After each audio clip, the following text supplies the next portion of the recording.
Greetings, traveler.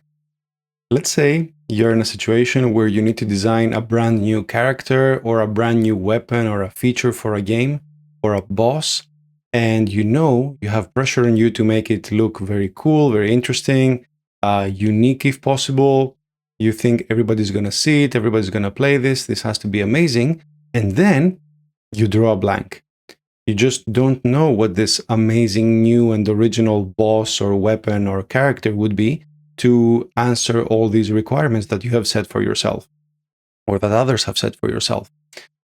Here, normally we get what is called paralysis by analysis. We try to maximize all these variables in our heads, and we seemingly cannot find something that's as perfect as we imagine. So in the past, I used to resolve this situation by gaining inspiration from other works or discussing it with my colleagues and so on. But recently, I found a way to get over this particular issue in a much smoother way. So this is what I want to share with you today. So to get a better image of this, let's work with an example. Let's say that for your game or for something you're working on, you want to create a character who fits the description of a mountain adventurer, something medieval, some character that lives up in the mountains, is a tough guy and fights bears all day. So again, it's hard to imagine what the ideal expression of this would be, or what would be the correct way to arrive to this. It's easy to get lost in something like that, and when you try to imagine it, you can only grasp a few details. You cannot perhaps get the full image in your mind. So this is normally where you would get stuck. You don't know how to make this awesome mountain warrior type of person. So one way to do it is to examine something that is purposely imperfect. So something that is on purpose, not exactly what you want. Let me show you what I mean. So take this image for example. So this is obviously a character from a different game, but let's put that aside for now. And let's say we were trying to use this for this case. So you think that you want to make this mountain warrior, and instead this character comes up.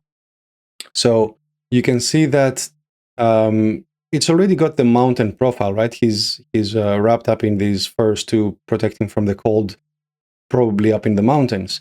But in my case, I wouldn't want that sort of look. I would probably want the furs to be brown, although white could work too as well. But I wouldn't want these wrappings on his arms and legs. I would want probably some sort of leather armor or hide armor or something like that. And that is where the magic lies.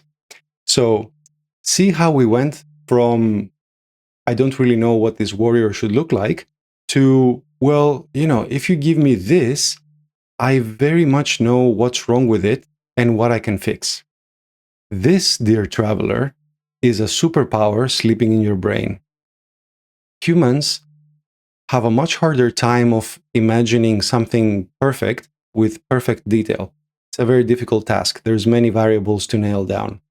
But as humans, and more importantly as gamers, we are experts at noting every single little thing that's wrong with something we see.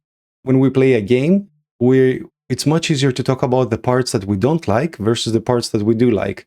If we see an artwork, it's extremely easy for humans to say, oh, I would prefer it in a more realistic style, or in a more dreamy style, or in a more, artistic style. This criticism, harsh as it may be, comes extremely natural to most humans. And this is where the secret of this superpower lies. So by taking something on purpose that doesn't 100% fit the bill, it's extremely easy for us to point out what it would take for that to fit the bill.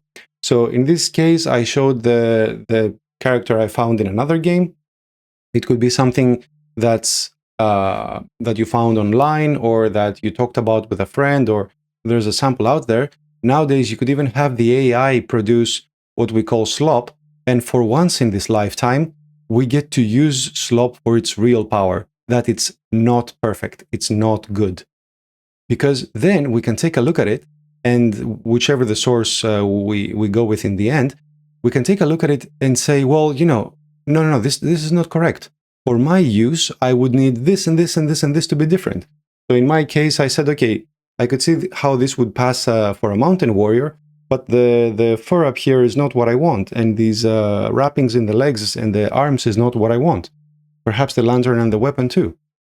So see how we went from I have no idea what to do to 3 or 4 very specific, very targeted, actionable items that can get us exactly where we want.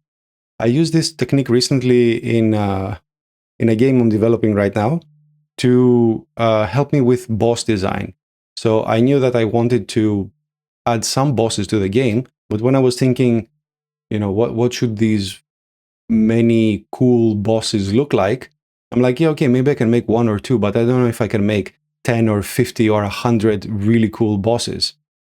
So using this technique, it was extremely easy to get something that's purposely not perfect, not correct for what I want, and say, yeah, that's 50, 60, 70% of the way there, but what I want changed is these 1, 2, 3 things. Looking back at this made me realize how unbelievably faster this technique was compared to basically trying to create everything from scratch, and the ridiculous amount of acceleration it brought to the project, and how quickly I managed to end up with a boss that was actually what I wanted. So hopefully I'll be able to share that game with you guys soon. But for the moment, Traveler, I wanted to share this insane speed breakthrough with you. And if at least one other traveler out there gets any benefit from this, I'll be super stoked. Anyway, that's it for me for today. Thank you so much for watching. And as always, have fun.